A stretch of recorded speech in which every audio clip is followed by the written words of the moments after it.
10 signes que cet homme n'est pas le bon. Bonjour mesdames, j'espère que vous allez bien, j'espère que vous êtes au top. Aujourd'hui, moi je suis ravie de vous retrouver dans cette nouvelle vidéo.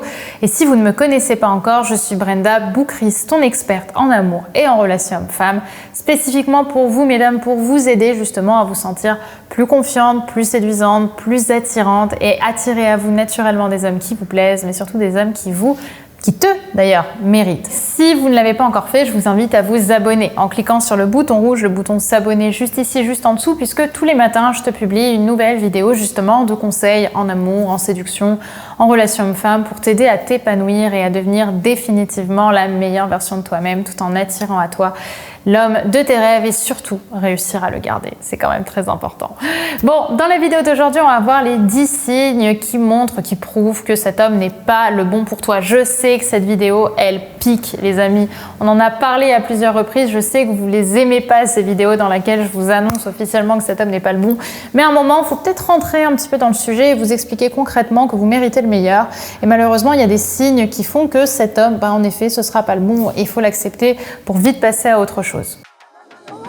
Faut bien que tu comprennes quelque chose. La seule chose aujourd'hui qui te sépare de tes rêves, c'est tes peurs. Le travail paie toujours.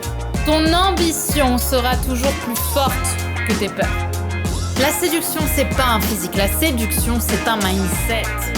Je m'appelle Brenda Boukris. Et tout ça, je vais faire en sorte de te l'apprendre.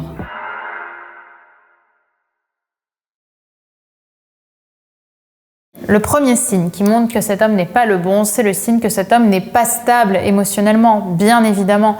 Si vous vous retrouvez dans une situation avec un homme qui vous dit constamment qu'il ne sait pas ce qu'il veut, que d'un coup vous êtes la femme de sa vie et le lendemain, non, finalement il veut pas s'engager. Et puis d'un coup il commence à être en colère contre vous, c'est next. Je me rappelle par exemple d'une cliente qui était dans une relation extrêmement toxique avec un homme qui lui disait « je sais pas ce que je veux, j'ai pas envie de m'engager avec toi ». Voilà, je vous laisse imaginer la relation. Et le soir, littéralement, il lui a dit mot pour mot, j'ai envie de te faire un enfant. Voilà.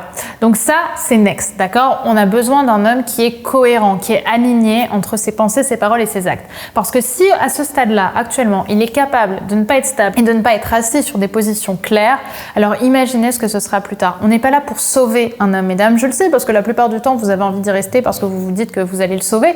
Non, on n'est pas là pour sauver des hommes. On n'est pas là pour être reconnu par ces hommes-là. On est là uniquement, nous, pour nous concentrer sur notre bonheur. Et si cet homme n'est pas capable d'être une plus-value à notre bonheur, on arrête, c'est que c'est pas le bon. Le deuxième signe, qui est quand même le plus logique, c'est qu'il n'est pas motivé à avoir une relation avec toi. Je veux dire par là que tout simplement, il n'a pas envie de te voir, il ne s'investit pas dans la relation, il n'envoie pas de message, il ne cherche pas particulièrement à te répondre. Il y a un minimum de dialogue parfois, mais en tout cas, dans les faits, vous ne vous voyez pas, vous vous voyez peu. Et quand tu essaies de parler justement de couple ou de relation, il n'y a plus personne. Je sais que parfois on a envie de s'accrocher par notre biais de confirmation justement à une belle relation amoureuse, une belle relation dans laquelle cet homme va finalement réaliser qu'on est la femme idéale pour lui. Et bien comme tout à l'heure, ça n'existe pas. Je suis désolée mesdames, mais non, ça ne se passe pas comme ça. Un homme qui sera le bon pour vous, c'est un homme qui est motivé à vous voir, pour qui vous êtes une reine. Mesdames, vous méritez un roi. Pourquoi? Parce que vous êtes une reine. Parfois, on a envie d'être avec des hommes qui vont nous faire souffrir parce qu'on estime qu'il est légitime de souffrir vu le peu d'estime de nous qu'on a. Non, ça vous arrêtez. Je vous en supplie mesdames, il y a un seul message que j'aimerais que vous gardiez de toutes les vidéos que je fais, c'est ça. C'est que vous êtes une fucking reine, mesdames. Vous êtes une reine et vous méritez un roi. Venez poser la couronne sur votre tête. Arrêtez de vous plier en quatre pour des hommes qui s'en foutent, qui n'ont pas envie d'être avec vous. Donc ça ne sert à rien d'essayer de forcer pour avoir un minimum d'attention de leur part. Vous essayez simplement d'être reconnu par eux justement en tant que sauveuse, en tant qu'infirmière, mais ça marche pas comme ça. Donc stop, arrêtez la relation, cet homme n'est pas le bon. Le troisième signe qui m'attriste beaucoup, mais qui est malheureusement nécessaire, c'est le fait que vous n'avez pas la même vision du futur. Pour avoir une relation de couple qui fonctionne, c'est une relation de couple dans laquelle on peut se projeter, dans laquelle on peut s'imaginer. Je veux dire, la beauté d'une relation, c'est qu'au moment où la vie, on la pense éternelle. D'accord? Au moment où on vit une relation, elle est éternelle. Donc si vous vivez constamment avec une épée de Damoclès au-dessus de la tête parce que vous n'avez pas le même avenir, parce que vous savez que votre relation ne peut pas fonctionner dans le temps, c'est que cet homme n'est pas le bon. Le quatrième signe, c'est que tu es face à un homme qui ne te comble pas, avec lequel tu restes par sécurité. Parce que je le rappelle, quand même, un couple, une belle relation amoureuse, c'est une relation qui mélange passion confort, amitié et responsabilité. Et malheureusement, si tu restes dans une relation dans laquelle tu n'es pas comblé, eh bien peut-être que tu gardes simplement le confort et tout le reste, tu le jettes à la poubelle. Je sais que souvent on reste par sécurité, justement par peur de se retrouver dans la fosse au célibat et de ne jamais retrouver l'amour. Mais en réalité, actuellement, tu as l'impression de l'avoir trouvé, mais tu ne l'as pas trouvé cet amour. Parce que cet homme, c'est pas le bon et tu le sais. Si tu n'es pas heureuse avec lui, ça sert à rien de rester avec lui par sécurité ou par pitié parfois. On reste aussi parfois avec un homme qui nous comble pas par pitié parce qu'on se dit que si on part, cette personne va être détruite et qu'elle pourra jamais se relever. Mais là, à nouveau, c'est un pic d'ego, mesdames. Parce qu'en réalité, vous n'êtes pas plus importante que lui. Donc, on retourne un petit peu à sa place et on accepte justement d'arrêter avec un homme avec lequel on n'est pas réellement heureuse, avec lequel on n'est pas comblé sexuellement, émotionnellement, sentimentalement, bref, c'est pas le bon. Le 5e signe, c'est le signe d'un homme qui te pousse vers le bas. Je veux dire par là un homme qui soit t'humilie publiquement, soit touche à ton intégrité, mais même de façon générale qui a un mode de vie qui ne te correspond pas et qui te rend pas heureuse. Par exemple, si tu es sportive, si justement pour toi avoir un mode de vie sain c'est important et que tu te retrouves avec un homme qui n'a pas du tout ce mode de vie là, qui fume tout le temps, qui mange que des fast-food, est-ce que tu te sens réellement heureuse et alignée d'être avec lui? Est-ce que réellement cet homme te comble? La plupart du temps déjà c'est pas le cas.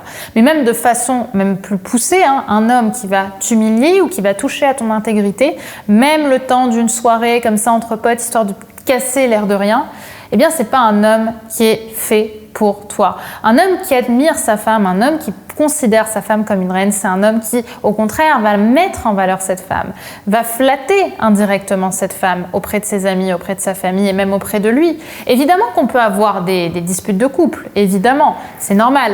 Mais à partir du moment où on est dans l'humiliation, où un homme touche à ton intégrité, alors à ce moment-là, il faut fermer les portes, mesdames. Parce qu'aucun homme et aucune femme n'a le droit de toucher à ton humanité et à ton intégrité. Le 6e signe, c'est celui d'un homme qui ne veut pas t'assumer.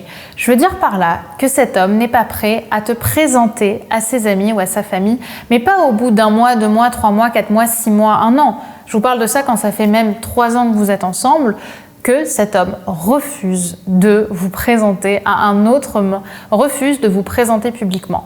C'est quelque chose qui est problématique parce qu'il faut bien réaliser déjà, pour commencer, qu'on a un besoin fondamental en tant qu'humain, c'est le besoin de reconnaissance. On a 5 grands besoins fondamentaux et le 4e besoin ou le 3e besoin, c'est le besoin de reconnaissance. On a besoin d'être reconnu à notre juste valeur en tant que leader, en tout cas comme personne unique et spéciale.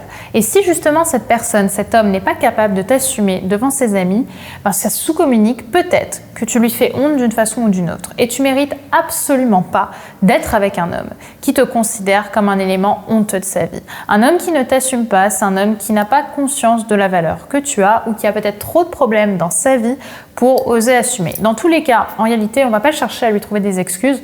On va plutôt se concentrer sur nous et se dire on arrête une relation dans laquelle on n'est pas considéré là-haut. Le 7e signe que j'ai envie de vous partager, c'est tout simplement le signe d'un homme qui n'est pas libre, mesdames. Ça me paraît quand même logique. Si un homme n'est pas libre, un homme n'est pas le bon. Évidemment, on peut parfois commencer une séduction rapide avec un homme qui est en couple, mais s'il veut pas justement que du sexe avec toi ou que une relation extrêmement éphémère avec toi, alors il l'arrêtera avec sa compagne ou avec sa femme ou avec la personne avec qui il est pour être avec toi. Concrètement, un homme qui est en couple, un homme qui n'est pas disponible et qui n'est pas prêt à faire des efforts pour se rendre complètement disponible pour vous, ce n'est pas le bon. 8e signe, il n'y a pas de cohérence entre ses paroles et ses actes. Alors celle-ci, elle rejoint un petit peu ce que je vous ai dit juste avant. Un homme qui justement a envie d'être avec vous va faire en sorte d'être avec vous et d'avoir des actions qui seront cohérentes avec les paroles qu'il vous dit. Si justement cet homme vous dit, prenons l'exemple justement de l'homme qui est en couple, qu'il a envie d'être avec vous, que vous lui manquez, mais qu'il n'arrive jamais à vous voir et qu'il vous priorise jamais, stop, vous arrêtez. Même s'il a les meilleures excuses du monde, quand un homme a vraiment envie de voir une femme, il se débrouille pour la voir. Donc on ferme les porte, mesdames. Dans ces cas-là, on fait attention à la cohérence entre les paroles et les actes. Et rappelez-vous que les actes sont toujours plus importants que les paroles. Ça priorisera toujours par rapport aux paroles. Le 9e signe que cet homme n'est pas le bon, c'est qu'il y a une mauvaise connexion sexuelle entre vous. Si cet homme, justement, est peut-être super sympa sur le papier, que tout se passe bien, mais qu'au lit, vous êtes bloqué, c'est que cet homme n'est pas le bon. Si cet homme n'arrive pas à vous satisfaire au lit, ou que vous n'arrivez pas à le satisfaire, et que vous en avez parlé, que vous n'avez pas pu trouver de solution, parce que tout simplement vous n'arrivez pas à vous donner du plaisir mutuellement de la même façon, alors à ce moment-là, malheureusement, c'est que c'est pas le bon. Encore une fois, c'est comme lorsqu'on n'a pas la même vision de l'avenir, c'est que c'est un peu indépendant de nous-mêmes. C'est qu'on ne peut pas réellement créer une connexion sexuelle si lui, par exemple, adore le sadomasochisme et vous, pas du tout. On peut évidemment tenter, mais si on voit que c'est pas pour nous, à ce moment-là, il faut arrêter parce que l'épanouissement sexuel, ça reste quand même l'un des épanouissements primordiaux d'un couple. Vous n'aurez pas à subir la sexualité. Et surtout qu'au fond de vous, vous saurez que cet homme n'est pas le bon et vous allez quand même rester parce que vous avez envie de construire cette relation. Mais au fond de vous, vous le savez. Mais à ce moment-là, vous faites que perdre du temps parce qu'à un moment ou un autre, vous allez arrêter ou alors vous allez subir et vous allez réellement être touché au niveau de votre estime de vous. Et enfin, le 10e signe qui là aussi est un signe un petit peu indépendant de la volonté de monsieur, c'est qu'il a tout sur le papier, tout a l'air bien, mais physiquement, il n'arrive pas à t'attirer complètement. Tu te sens pas passionné quand tu es avec lui physiquement. Tu te sens pas attiré. Tu ne le trouves malheureusement pas beau, voire même peut-être parfois repoussant. Là aussi, c'est difficile parce que souvent on a envie d'essayer avec ces hommes et on fait tout pour essayer avec ces hommes parce que justement ils ont tout le reste. Mais physiquement, il y a quelque chose qui marche pas. J'ai même parfois envie de dire, hormonalement, il y a quelque chose qui marche pas. Au niveau des odeurs, il y a quelque chose qui marche pas. Il y a quelque chose, en tout cas, qui vous repousse chez lui et vous n'arrivez pas à complètement lâcher prise lorsque vous êtes au lit avec lui ou lorsque, tout simplement, dans votre quotidien, vous n'arrivez pas à aller dans ses bras, vous n'arrivez pas à vous sentir bien à ses côtés. C'est que malheureusement, cet homme n'est pas le bon. Je sais que c'est difficile, surtout celui-ci, parce qu'on passe vraiment pour la méchante. Et bien évidemment, si vous devez arrêter la relation, ne lui dites pas forcément que c'est parce que vous le trouvez repoussant. Trouver une autre excuse. Le but, c'est pas de toucher à son intégrité. Mais malheureusement, ce sont des choses qui se contrôlent pas et malheureusement, ça montre bien que cet homme n'est pas le bon. Justement, vous devez vous sentir attiré par l'homme avec qui vous êtes. Voilà, mesdames, pour cette vidéo autour des 10 signes qui prouvent que cet homme n'est pas le bon. J'espère qu'elle vous aura plu, même si elle a dû être un petit peu secouante pour certains et certaines d'entre vous. J'espère en tout cas qu'elle vous aura inspiré, qu'elle vous aura parlé, qu'elle vous aura aidé à y voir plus clair dans vos situations. Et si justement vous voulez aller plus loin, je vous invite à découvrir le cadeau que je vous conseille juste en dessous en description. Mes messages clés en main à envoyer à un homme pour tout de suite se démarquer. Vous l'avez juste en dessous en description. Également, si ce n'est pas déjà fait, n'oubliez pas de vous abonner en cliquant sur le bouton rouge, le bouton s'abonner ici, puisqu'on se retrouve dès demain, mesdames, pour une prochaine vidéo. Bye bye!